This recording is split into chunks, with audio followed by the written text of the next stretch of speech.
कल फ्राइडे को इस विषय पर प्राइवेट बिल है, सभी सदस्य यहाँ रुकें और अपना विषय रख सकते हैं। Question number 385 Shri Hanuman Beniwal. Sir question number 385, question number 385। अध्यक्ष जी, माननीय अध्यक्ष जी, उत्तर सभा के पटल पर रखा गया। Hanuman ji sir question number 385 रख दिया, आप पूछे जवाब। अध्यक्ष महोदय, वर्ष 2018 में थोक एलपीजी परिवहन के लिए आमंत्रित की गई निविदाओं में एलपीजी ट्रांसपोर्ट करने का काम उन्हें भी दे दिया गया जो एमएसएमई के अधिनियम, न्यायालय आदेश और लागू विनियमों की अनुपालना करने में विफल रहे।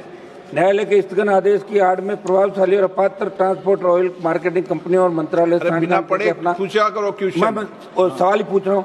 चलाते रहे मंत्री जी ने जो जवाब दिया है उसी क्रम में मैं आपके माध्यम से पहला सप्लीमेंट्री सवाल में मंत्री जी से कर रहा हूँ। अध्यक्ष महोदय, मंत्री जी आपने जवाब में कहा कि एमएसएमई के अंदर जो ट्रांसपोर्टर पात्र नहीं थे उनमें से कई लोग न्यायालय से स्थगन आदेश ले आए, इसलिए उनके प्रचलन जारी रखने की बात कही। मैं मंत्री से पूछना चाहता हूं कि वर्ष 2018 के इस मामले में माननीय न्यायालय ने एमएसएमई में जो पात्र ट्रांसपोर्ट नहीं थे उनके पक्ष में दिया गया स्थगन आदेश क्या आज तक प्रभावी है, जो उन्हें लगातार प्रचलन की अनुमति है, और यदि स्थगन आदेश टूट गया तो उसके बावजूद ऐसे ट्रांसपोर्टरों को ऑयल मार्केटिंग कंपनियों के अफसरों ने उन्हें किस आधार पर काम दे रखा है, बताने का कष्ट करें मंत्री जी आप।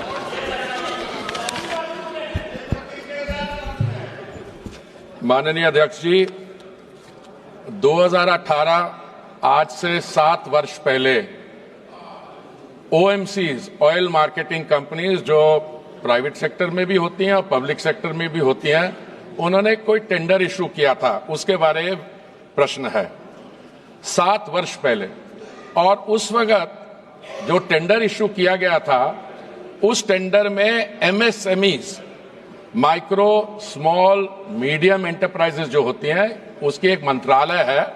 उस मंत्रालय ने 2012 में एक नोटिफिकेशन इशू की गई थी कि सरकार में जो भी प्रोक्योरमेंट होती है गुड्स और सर्विसेज की, उसमें 20% रिजर्वेशन होनी चाहिए छोटी कंपनियों के लिए। उसकी परिभाषा ये है एमएसएमई जिनका 2 करोड़ का व्यापार हो। अब 5 करोड़ हो गया। उस समय 2 करोड़ था, और मैं उसके आगे बताता हूं। माननीय अध्यक्ष जी, प्रश्न ये पूछा जा रहा है कि एमएसएमई के अलावा भी कुछ कंपनियों को अवार्ड किया गया, पर एमएसएमई की तो रिजर्वेशन सिर्फ 20% थी।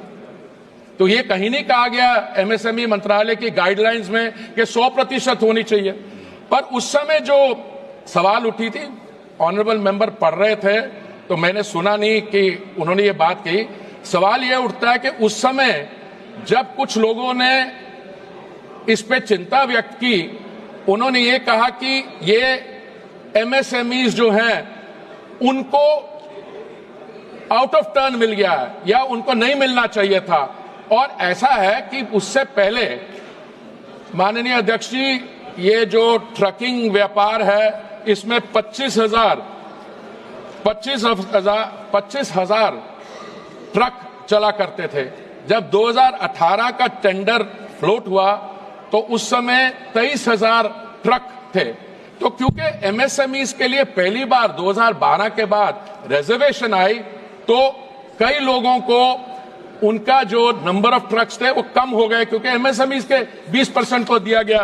तो हुआ उसके बाद ये कि कुछ लोग आए हमारे पास, जो भी मंत्रालय। माननीय मंत्री जी, ये तो बताओ, ये संसद के स्तर का प्रश्न है क्या? ये है ही नहीं, तभी तो मैं आपका ये तो कंपनियों ने दी है। ये महारत्ना कंपनीज हैं जिनका टर्नओवर पिछले 3 साल में, जिनका मुनाफा 5,000 करोड़ से अधिक है, और ये तो कंपनियों ने, सरकार का कोई लेना देना नहीं है। माननीय अध्यक्ष महोदय, ये मेरा सवाल पहले भी 4 नंबर पर आया था, उस दिन चला नहीं हाउस। अध्यक्ष महोदय, वो दूसरा सप्लीमेंट्री मंत्री जी से पूछ रहा हूँ, आपकी बात ढंग से सुन लेना आप, है ना। 2018 की निविदा को मंत्री जी ने वर्ष 2023 में 2 वर्षों के लिए बढ़ाने जुड़े सवाल के क्रम में जवाब दिया। वो ठीक तरीके से नहीं, गुमराह करने वाला, क्योंकि यदि सभी ट्रांसपोर्टरों ने वास्तव में विस्तार के लिए सहमति दी थी तो कुछ ट्रांसपोर्टरों ने मद्रास उच्च न्यायालय में विस्तार को चुन देने वाली रिट याचिका क्यों दायर की? ये स्पष्ट असंगतता ओएमसी द्वारा की गई धोखाधड़ी को छिपाने के भयावह प्रयास को उजागर करती है। मेरा सवाल है कि 2018 की एलपीजी बल्क परिवहन की टेंडर प्रक्रिया, उसके बाद दिए गए कार्य आदेश तथा एमएसएमई में जो ऑपरेटर पात्र नहीं थे उन्हें भी काम देना और फिर टेंडर विस्तार करने से जुड़े मामले में लगातार हो रहे भारी करप्शन, नियम विरुद्ध किए जा रहे विस्तार और इस जुड़े पूरे मामले की जांच सीबीआई या किसी केंद्रीय एजेंसी से करा के, एक सेकंड सर, ऑयल मार्केटिंग कंपनियों के दोषी अफसरों के खिलाफ एक माननीय सदस्य, आप पूरा का पूरा पढ़ा नहीं जाता यहाँ पे। आवश्यक हो तो कागज लिया जाए। और माननीय सदस्य, आप एडवाइजर मत बनिए, चलिए बैठिए। माननीय मंत्री जी।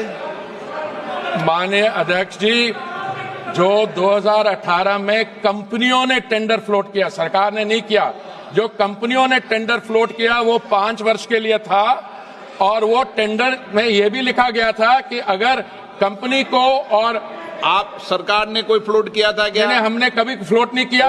और ये जो बात कर रहे हैं उनको ये भी बता दें, अगर मंजूरी हो कंपनी को, टेंडर को, दोनों ने सहमति के साथ एक्सटेंड किया, उसके बीच में 2018 और 23 के बीच में 2 साल महामारी का सामना करना पड़ा, कोई आर्थिक व्यवस्था नहीं हुई।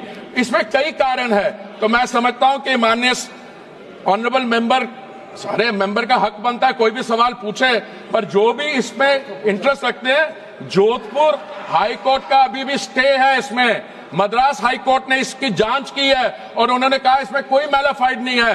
ये सारी जो डॉक्यूमेंट्स है मैं माननीय ऑनरेबल मेंबर को भिजवा दूंगा। और मुझे यही समझ नहीं आ रहा कि ये कॉन्ट्रैक्ट 7 साल पहले का इतनी। क्वेश्चन नंबर, कल फ्राइडे को इस विषय पर प्राइवेट बिल है, सभी सदस्य यहाँ रुकें और अपना विषय रख सकते हैं। Question number 385 Shri Hanuman Beniwal. Sir, question number 385, question number 385।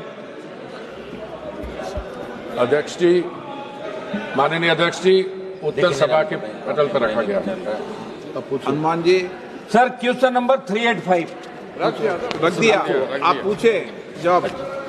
अध्यक्ष महोदय, वर्ष 2018 में थोक एलपीजी परिवहन के लिए आमंत्रित की गई निविदाओं में एलपीजी ट्रांसपोर्ट करने का काम उन्हें भी दे दिया गया जो एमएसएमई के अधिनियम, न्यायालय आदेश और लागू विनियमों की अनुपालना करने में विफल रहे।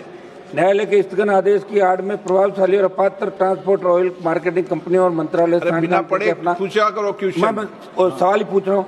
चलाते मंत्री जी ने जो जवाब दिया है उसी क्रम में मैं आपके माध्यम से पहला सप्लीमेंट्री सवाल में मंत्री जी से कर रहा हूँ। अध्यक्ष महोदय, मंत्री जी, आपने जवाब में कहा कि एमएसएमई के अंदर जो ट्रांसपोर्टर पात्र नहीं थे उनमें से कई लोग न्यायालय से स्थगन आदेश ले आए, इसलिए उनके प्रचलन जारी रखने की बात कही। मैं मंत्री से पूछना चाहता हूं कि वर्ष 2018 के इस मामले में माननीय न्यायालय ने एमएसएमई में जो पात्र ट्रांसपोर्ट नहीं थे उनके पक्ष में दिया गया स्थगन आदेश क्या आज तक प्रभावी है, जो उन्हें लगा